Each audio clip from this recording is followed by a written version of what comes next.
Recente mudança na CLT autorizou a possibilidade do trabalhador faltar ao trabalho para fazer exames de prevenção contra o câncer. Para falar sobre esse assunto e esse e outros assuntos, eu converso agora com o advogado Paulo Vitor Souto. Boa noite, Paulo. Explica pra gente como é que funciona, o que é que diz exatamente essa mudança aí na CLT? Boa noite, Simon. Boa noite, telespectador. Isso foi mais um recente incremento na CLT, que é o que autoriza o trabalhador a faltar ao trabalho. Existe na CLT um rol de previsões que autoriza o trabalhador a se ausentar do trabalho justificadamente e não ter o desconto da sua remuneração. Essa nova mudança, ela autoriza no caso das questões quando há uma prevenção do câncer. Mas, lembrando sempre, não é toda e qualquer falta ou qualquer exame que vai autorizar isso. É preciso que o trabalhador comprove junto ao seu empregador essa necessidade de fazer esses exames que realmente vão ser para a prevenção do câncer. Quais são os exames que normalmente são feitos nesse sentido? Exame de próstata, mamografia e outros que realmente venham comprovadamente a demonstrar que o trabalhador está prevenindo o câncer. E como é que funciona essa situação em si e quantos dias é que normalmente o pessoal pergunta? A CLT agora modificada autoriza 3 vezes ao ano. São 3 dias que o trabalhador pode se ausentar do trabalho sem prejuízo da sua remuneração, desde comprovadamente através de atestado médico ou declaração de consulta médica.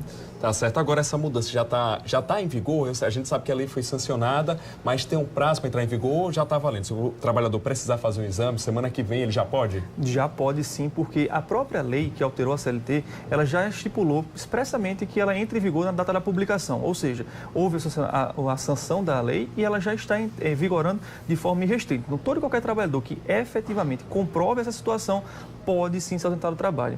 O que a gente sempre deixa de alerta e de recomendação, tanto para o trabalhador como para o empregador, Simon, é a questão da previsibilidade da situação. São situações que o trabalhador pode programar e pode e deve avisar previamente ao empregador que vai se ausentar por essas circunstâncias. Não é simplesmente faltar um dia sem qualquer aviso e posteriormente justificar essa falta. Em tese, é até possível que isso aconteça, mas não é recomendado, porque, como a gente sempre diz, na relação de trabalho sempre é bom senso de ambas as partes, tanto do empregador como do empregado. O empregador para compreender essas situações e o empregado para comprovar e avisar previamente o empregador que vai se ausentar para que ele possa, se for o caso, substituir ou chamar outra pessoa. Até porque a gente está falando de exames preventivos, são exames de urgência, né? Então são exames, como você falou, da próstata, do câncer de mama, que você pode se programar, não tem que simplesmente faltar do nada, né? Perfeito. Agora, para o trabalhador ter direito, a gente sabe que muitos empregadores têm resistência de cumprir o que está na legislação, né? A gente sabe que tem a lei, mas ela tem a dificuldade de ser cumprida. Se por acaso o empregado quiser fazer esse exame e encontrar resistência do patrão, como é que ele faz? No primeiro momento, a gente sempre recomenda, como eu já acabei de mencionar, o bom senso. É conversar e explicar a situação e a necessidade disso, até porque existe uma legislação em vigor que deve ser cumprida.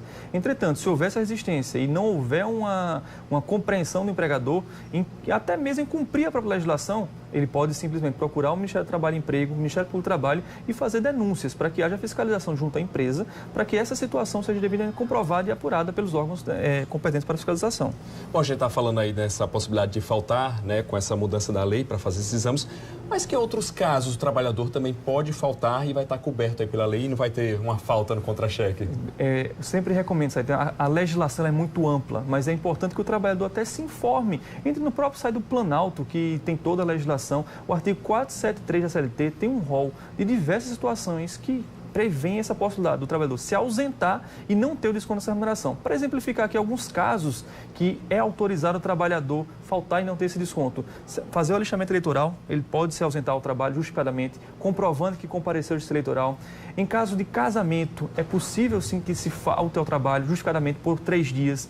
Em caso de uma criança que está doente, o seu filho, apenas uma vez ao ano você pode acompanhar o filho em consulta médica menor de 6 anos. Muita gente pensa que toda e qualquer doença de filho autoriza a falta ao trabalho. A gente sabe e toda situação tem que ser analisada no caso em concreto de forma delicada. Mas, infelizmente, a legislação trabalhista ela não prevê que o trabalhador pode se ausentar para toda e qualquer doença de um filho ou de um ente querido. Mas se for a doença do trabalhador, qualquer doença ele está coberta, é só trazer o atestado médico? Qualquer doença que o trabalhador, que o incapacite para o trabalho, autoriza sim a falta ao trabalho justificadamente sem o desconto do salário. Mas, como você bem disse, comprovando através do atestado médico. Atestado médico fornecido por médico ou por odontólogo. Não é qualquer profissional da saúde que pode apresentar e fornecer atestado médico. A legislação trabalhista só autoriza esses dois tipos de profissionais a emitir atestados. E não existe na legislação uma situação de um prazo para a entrega do atestado médico, mas a jurisprudência, o bom senso e a razoabilidade vem entendendo que um prazo de 48 horas a 72 horas da emissão do atestado médico deve ser entregue ao empregador, para que ele se programe e, se for o caso, eventualmente ele contrata substitutos. Por quê? Sempre há um limite de responsabilidade do empregador. Ele deve arcar com, no máximo, 15 dias de afastamento. Após isso, é o INSS que deve arcar com os custos do trabalhador. Bom, chegou agora uma pergunta de um telespectador que muda um pouquinho desse assunto, que é o José Correia de Bahia. Ele disse que o pai, que tem 60 anos, trabalha mais de 22 anos na empresa e que não recebeu o 13º salário do ano passado. Como é que a gente... Ele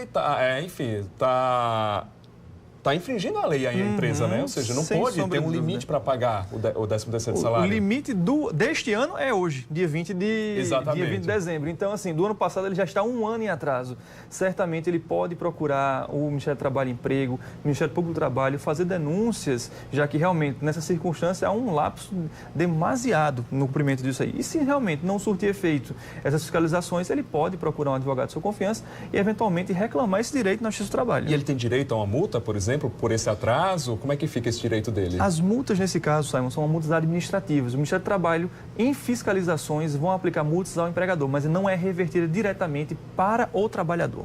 Ou seja, então, no caso, que é um idoso, ficou no prejuízo, né? Pois já está no prejuízo, né? Uhum. Bom, muito obrigado por sua participação aqui mais uma vez no Jornal da Obrigado Correia. a você, obrigado, telespectador.